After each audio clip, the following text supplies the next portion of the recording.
G'day there guys, and welcome back to another episode of r/ProRevenge. Now if you love today's bloody good content, I want you to sit back, relax, chuck a prawn on the barbie, and get ready for some good stuff. Let's go. Client tried to screw me by locking me out of my own system. So I've worked as an independent contractor in the IT field for over 20 years, doing all manner of things from creating simple HTML sites to managing a big hotel's complete IT infrastructure. One of the many clients I had back in the day that I was coding big-ish custom websites was a rental company. I had heard a lot of warnings about not working with this guy that owned it. He had a reputation that he was sharp as a tack, backstabbing and conniving. He was a lawyer after all. So I went into the partnership with that in mind. He wanted a new website for his renting gig, where people would list their home for rent, renters would sign up and pay a subscription to the site, and he would get the whole lot. Nothing out of the ordinary there. So we make a pretty good deal on paper, we sign it, and I get started on the project. Coding everything in PHP goes well, but he demands suddenly that I show him progress only a week into the progress. He wants to see the website front now. This is just the tip of the iceberg. I tried explaining to him that the front-end work isn't scheduled to start until after 6 weeks of back-end programming, and that I only had pure code to show him right now. The contract we signed clearly states this. He then gets on his high horse and demands that I put everything on hold to do the front-end first, design, and then program. I, being really young at the time and fairly naive, agree to this without asking for it to be added to the contract as an addendum and start working on the design now. The contract stated that I was given free rein of the design decisions as long as I maintained the same color scheme and used the same logo on the site. So I make a fast draft in Fireworks, and within 2 days I show him. He's not impressed and demands a different direction and sets up a list of demands. I, as always, aim to please the customer and do just what he wants. I design a new layout with his list of demands, but he doesn't like that either. That's how the next 3 months go. A never-ending circle where he is never happy with anything. Now close to 4 months into the project, he demands to see a working showcase of the backend. I point out that he himself changed the order in how the project was being done and had demanded that I do the front end first instead of the back end, as stated in the contract, which he now turns to me and says, yes, the contract we both signed says you will have a working back end to show me at the end of the month. If you don't honor that, I will have to take my business elsewhere and seek compensation for your lack of professionalism. Okay. I now have 12 days to do a backend for the site, so I get a friend to help me and we work tirelessly through a weekend, and I have a good base to work from in 9 days. Mind you, at this point, he has only paid the security on the contract, about 5% of the total price, and has shielded himself from paying by hiding behind, well, if you can't honor the contract, why should I? Finish X work and then I'll pay as per the contract. Remembering now all the warnings I had heard about this guy, I decided to add a special function to the code just to be safe. More on that later. So now it's the end of the month, we have a front-end design he is okay with, a back-end that has been finished to about 85% of what is required according to the contract, and I still have 1 month left to finish everything else. Time for show and tell. Since I was working on this development, I was running it on my own dev server and showed him this in a browser on his computer. I mentioned to him that since I only had 512 kilobit per second upstream from the server, it might lag a little, but it wouldn't when it would be put on the productional server that he has on his website at his hosting company. He says that's okay, and the demonstration goes on. As I'm showing him the site, both front-end and back-end, I can see he's immensely happy with it, although he would never say so out loud. He is trying to hide his smile that pops up regularly, and his eyes gleam with all of the added ways he can now start making money from. Anyway, he now says that it's way too slow. This is wrong, that is wrong, blah blah blah. Client says, I want you to put it up on my prod server and see how the speed is. And I say, okay, no problem. I can make that happen. Please just pay 50% of the contract and I'll get right on it. Okay. I wait a few days and then I get an email from him where he includes a forwarded message from the bank detailing a transaction from him to me to the amount of the 50% I asked for. So I push the system to his prod server so he can take a look at it. I then send him an email stating that he can try the system with the supplied credentials. What he doesn't know is that I knew he had been fishing around for another programmer to do this project, to pick up from a lazy deadbeat who couldn't do anything right. So I knew he would most likely try to screw me. What I also suspected was that the email he sent me with the transaction proof was a fake, which it ended up being. ProRevenge 1. Remember that small function I mentioned? Well, what it did was if user X, his username, tries to remove user Y, my admin, from the system without one setting being changed in the config first, the system will first delete and purge the database and then remove all the documents in the web root. Well, not 5 minutes after he reads the email from me, he does just that. He tries to delete my admin user from the system to lock me out. Guess who has nothing of the project left? He does. ProRevenge 2. Since it is considered forgery to spoof an email specifically from a bank, I sent the information to the authorities and he goes under investigation by both the police and the bank lawyers. ProRevenge 3. I sold the system to a competitor of his for a better price than originally contracted to him, and last I knew he was now blacklisted from owning a company, as well as he lost his right to work as a lawyer. I only got that 5% he paid at the beginning, and for working for just over 5 months on this project, that is hardly anything. But the knowledge of his demise will keep my heart warm for the rest of my life. And edit. Since so many people assumed this happened in the States, I just wanted to say that I'm from a small country in Europe. The laws and regulations here are different than in the States. We have a government agency here that has everything to do with registering companies, and they do keep track of who's who. If you're a serial startup guy who leaves nothing but burnt ashes behind you, you cannot do it here. You have to register the owner and members of the board of the company if there is one. If you have a prior history of failed companies, or you've broken the law in some regard, you are blacklisted at that establishment. Now in the comments, Triskells says, give a man a fire and he's warm for a day, but set fire to him and he's warm for the rest of his life. Gareth says, I've never understood why people are like that, it boggles my mind. Great revenge, by the way.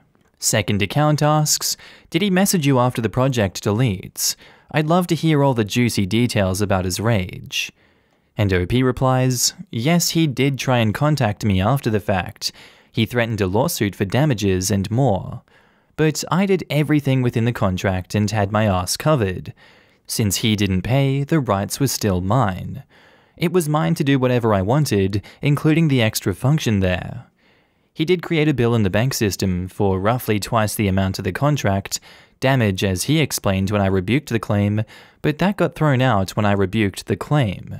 And Wanbu says, what an arsehole. So happy he got his just desserts in the end. Hope this also taught you a lesson to always cover your ass. And OP replies, sure did. Whenever I've gotten a new client after that one, I always just assume the worst and hope for the best, which has since become my life mantra of sorts.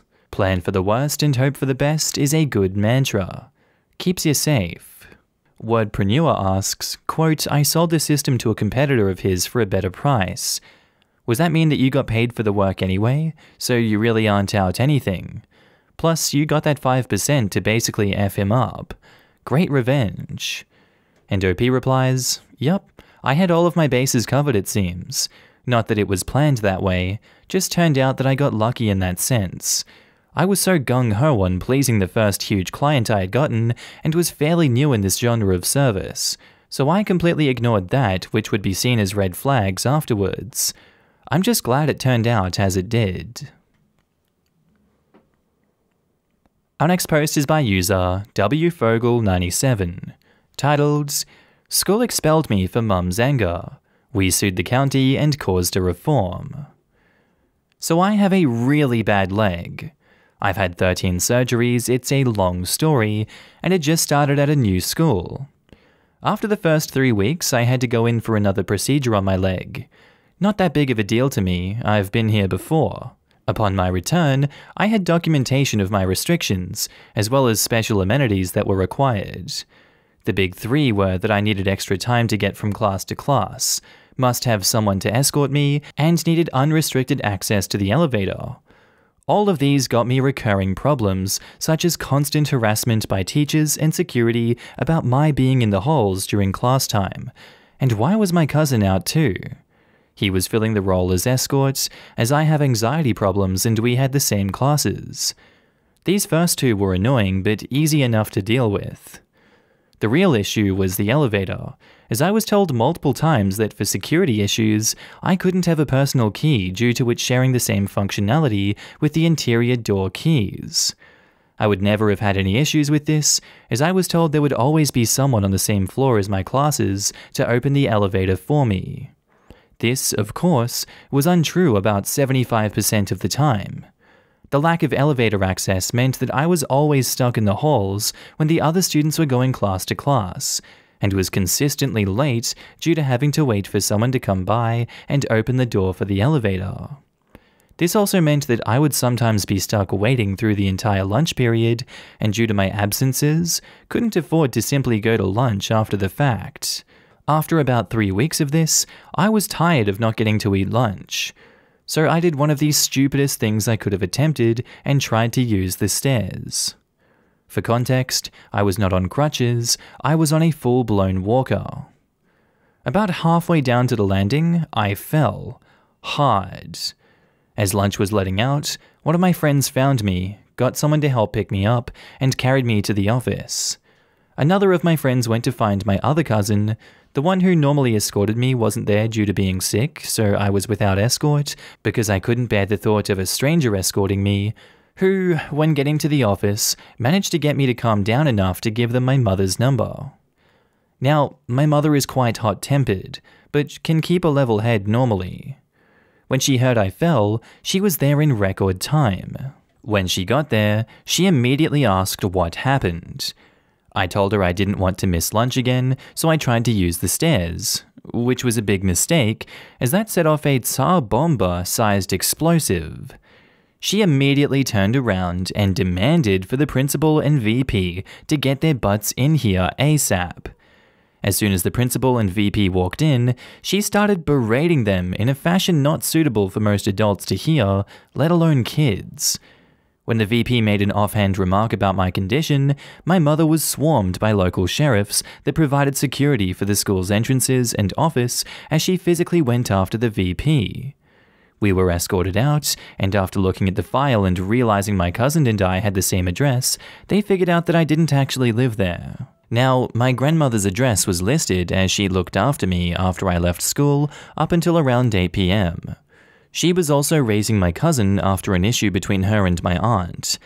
They used this as grounds to expel me, and told her I can be some other school's problem now. I was then enrolled at the school near my house and had to have yet another surgery to repair the damage that was done as a result of my fall and redo the work of the previous procedure. I had gotten multiple statements from teachers as well as my doctors, and my parents were moving forward with a lawsuit naming the VP, principal, and the county school board. We were contacted by a lawyer who had won multiple cases against our school board, some of which went to the state Supreme Court, and he told us he would take our case pro bono. He was getting tired of going against the board and thought a case like this would be what it took to try and fix their crap. Fast forward 9 months, and I was walking out of court with a settlement to cover all my procedures, as well as a written confirmation that the school would be going through a complete administrative overhaul, and that the principal and VP would be let go. They would also have their administrative credentials revoked in our state. My new school was informed day one of my medical requirements and my need for a personal elevator key by the superintendent and the head of the State Board of Education. Long story short, school majorly screwed up with handling my medical requirements, resulting in a lawsuit that cost the head administrators their jobs, as well as a full-blown county-wide investigation of disability procedures. Now in the comments, Ms. Moose says, "The really stupid part of this is that all they had to do was rekey the elevator so it could have been given to people who need it. If they were worried about kids making copies, they could rekey it every once in a while. For crying out loud, that's what my high school did in the 1970s, long before there were laws about needing to accommodate disabilities. Also, I know it was a typo, but I really wish I'd gone to a school with its own official county wild pig. And OP replies, right? But oh no, the few $100s that would have cost was too much. Instead, the settlement and loss of jobs was much more cost-effective. And that typo has given me a chuckle since it was first pointed out, because now I can't stop picturing a pig in a suit on the stand. And Blue Daisy Cat says, I'm so sorry you had to go through that. I was hit by a drunk driver in 6th grade, and my left leg was smashed all to bits. I had a lot of surgeries, etc., and leg braces and crutches. The first week back at school after months of being out, and the school being made fully aware of all my injuries and restrictions, the gym teacher thought that it would be smart to lift me up by the knees to do a pull-up. Jerk pulled out all my stitches in the knee and had me bleeding like a fountain.